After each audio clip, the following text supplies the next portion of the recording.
Haikal, Ya, kamu yang sakit apa nak? semuanya sakit. Semuanya sakit. Oke, semangat ya. Sabar. Orang tua mana yang tak cemas dan bersedih tatkala mendengar kabar putra kesayangannya menjadi salah satu korban yang terjebak dalam reruntuhan bangunan Pondok Pesantren Buduran, Sidoarjo, Jawa Timur. Sambil menunggu hasil evakuasi, doa selalu dipanjatkan keluarga yang memilih tetap berada di lokasi ambruknya bangunan. Sementara itu, dari gambar udara, tim SAR gabungan terus berusaha mengevakuasi korban. Tampak juga lokasi bangunan Pondok Pesantren Buduran di Sidoarjo, Jawa Timur yang ambruk pada Senin sore 29 September. Evakuasi dilakukan dengan penuh kehati-hatian dan seksama, mengingat kondisi bangunan sekitar yang sangat rentan. Petugas penyelamat bahkan tidak bisa menggunakan alat berat dalam proses penyelamatan.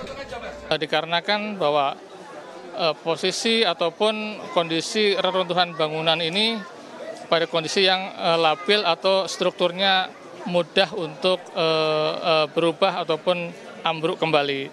Sementara kami saat ini masih fokus dari hari pertama sampai dengan hari ini, siang ini, masih fokus untuk melaksanakan pertolongan terhadap korban yang masih kondisi hidup.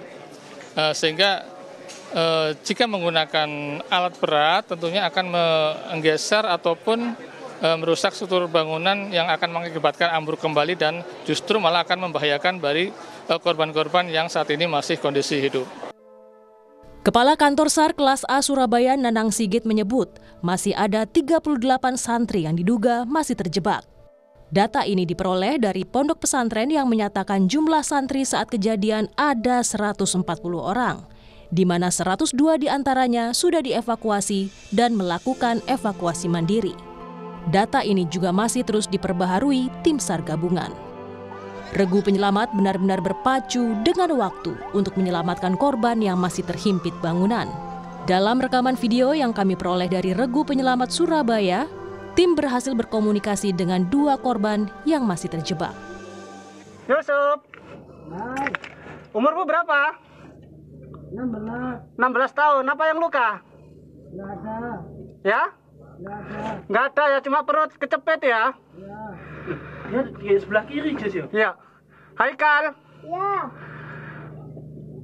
kamu yang sakit apa nak? semuanya sakit. Semuanya sakit. Oke, semangat ya. Sabar. Ini yang satu sudah selamat. Kamu sabar ya. Sabar ya nak ya. Ya. Aku Ajis dari Rescue Surabaya ya. Sabar ya, ini usaha. Ini dulu aja. Masuk. Pak Michael, taruhlah. Untuk di situ ya bukan di sini bisa dieksekusi atau masih butuh beberapa waktu? Butuh beberapa waktu ya, karena ini saya saja ini untuk berjalan merayap aja sangat kesulitan ini. 86.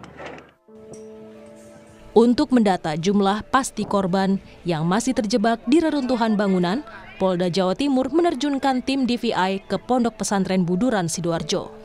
Mereka membuka posko identifikasi korban ambruknya bangunan ponpes. Posko ini menampung laporan warga yang merasa warga atau santrinya hilang. Selain membuka posko, Polda Jatim juga memberikan bantuan trauma healing bagi para korban maupun keluarganya yang masih berada di sekitar Pondok Pesantren Buduran. Kalau terkait dengan tim kedokteran kesehatan atau kita kenal dengan tim DVI kita, Disaster Victim Investigasi, juga sudah membentuk posko DVI di lokasi yang ada di Pondok Pesantren Al Ghazali ya, di Buduran Sidoarjo. Sudah langsung mulai malam ini juga ada posko, nanti tentu akan melakukan identifikasi. Bupati Sidoarjo, Subandi, memastikan biaya pengobatan korban luka-luka yang dirawat di rumah sakit ditanggung pemerintah. Nanti yang selama ini di rumah sakit, semuanya ini kita bagi berdua. Rumah sakit yang punya rumah sakit umum, ini pembiayaan semua adalah ditanggung oleh Pemda melalui BTT ya. Yang terkait masalah rumah sakit swasta, ini ditanggung Bugub, kita sudah ada pembagian, jadi alhamdulillah tidak ada kekhawatiran bahwa kehadiran pemerintah daerah ini adalah sangat membantu korban yang ada di Pondok Pesantren Al-Gojini. Seperti itu, Bapak. Sebelumnya, bangunan Pondok Pesantren Buduran Sidoarjo, Jawa Timur ambruk pada Senin 29 September. Bangunan ambruk saat ratusan santri sedang melaksanakan sholat asar berjamaah. Tak lama setelah bangunan ambruk, Wakil Gubernur Jawa Timur Emil Dardak langsung datang dan melihat proses evakuasi. Emil memastikan proses evakuasi tidak berhenti sampai seluruh korban diselamatkan. Selasa dini hari 30 September, Gubernur Jawa Timur Hovifah Indar Parawansa meninjau lokasi. Usai menemui pengasuh ponpes secara tertutup, Hovifah juga menemui keluarga korban yang ditempatkan di Kampus 2, yang berada tak jauh dari lokasi Pondok Pesantren di Buduran, Kabupaten Sidoarjo, Jawa Timur. Tim Liputan Kompas TV.